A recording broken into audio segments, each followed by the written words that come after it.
Dead Man Tales is brought to you by SupplyHouse.com, home to over 180,000 plumbing, heating, and HVAC supplies. SupplyHouse.com launched their official app for pros on the go, bringing everything you need right to your fingertips. This fast shopping experience offers the ability to manage saved carts, scan barcodes, and quickly reorder products. Download the SupplyHouse.com app today on any Apple or Android phone for fast shopping on the go.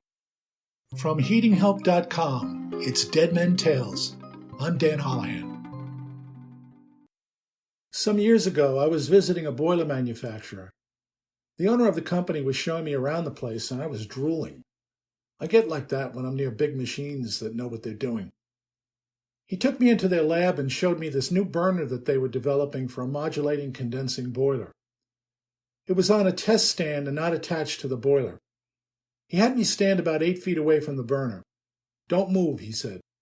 He flipped a switch and the burner went from off to bright orange quicker than I could blink.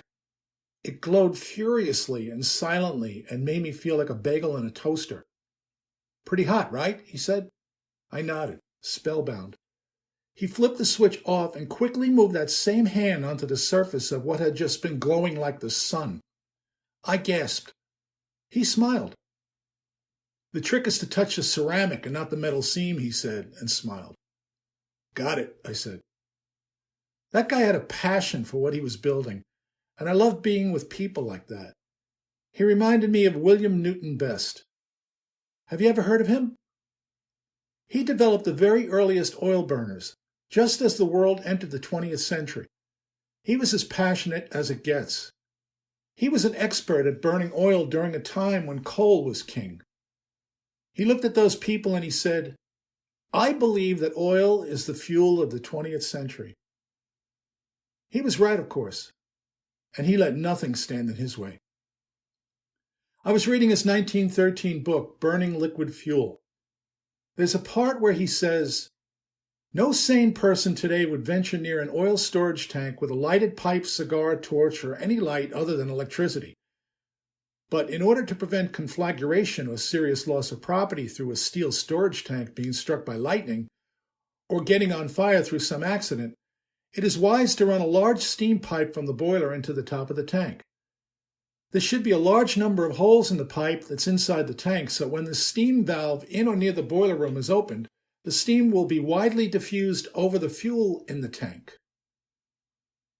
So you put out the fire with high-pressure steam. Imagine doing that today.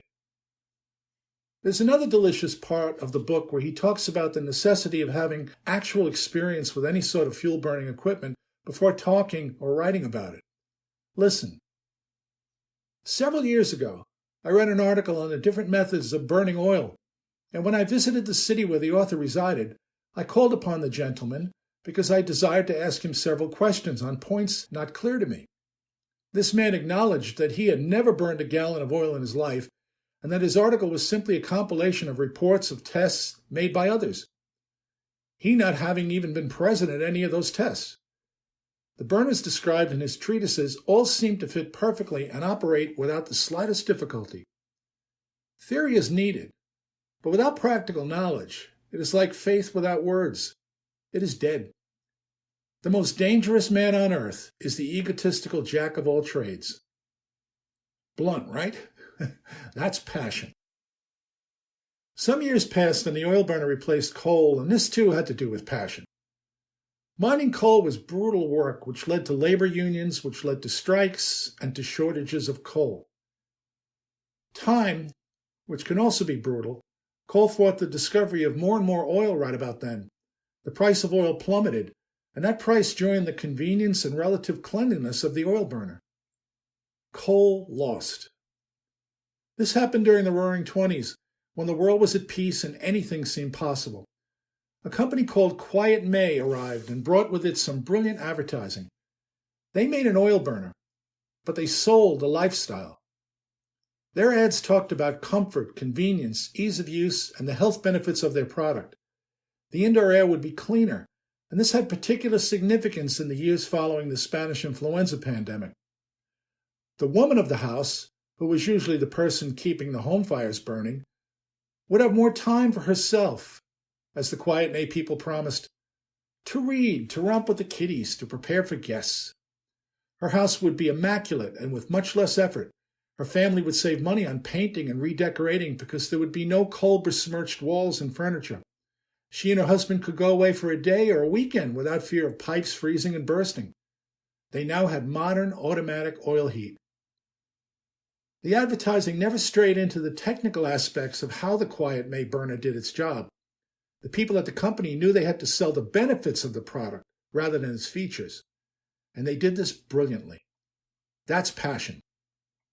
My boiler manufacturer friend could have sat with me in a plush office when I went to visit with him. He owned the company, and I would have understood that. But instead, he took me out to where the people were building his products.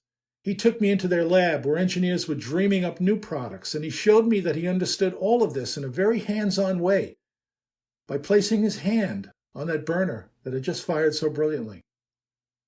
William Newton Best would have been proud of him. He talked about how his products made life better for so many people, and that set my mind whirling back to the Roaring '20s and how the Quiet May Company beat King Coal by doing the very same thing. Passion makes the difference. It's what attracts good employees and customers. The best companies know this. They have always known this. Let's give the last words here to Mr. Best. This is how you burn with passion. A college-trained man has many advantages over the mechanic who has not had the benefit of a college education, providing the college man, after graduation, uses his technical training as a foundation on which to place practical knowledge. This requires years of sacrifice and hard labor. He must begin at the very bottom, so to speak, and climb rung by rung to the top of the ladder. When he has added practical knowledge to his technical education, he can live a life worthwhile and his service will always be in demand. And who could disagree with that? I hope you enjoyed that story. And if you did, please share it with your friends. And please subscribe to this podcast if you haven't already.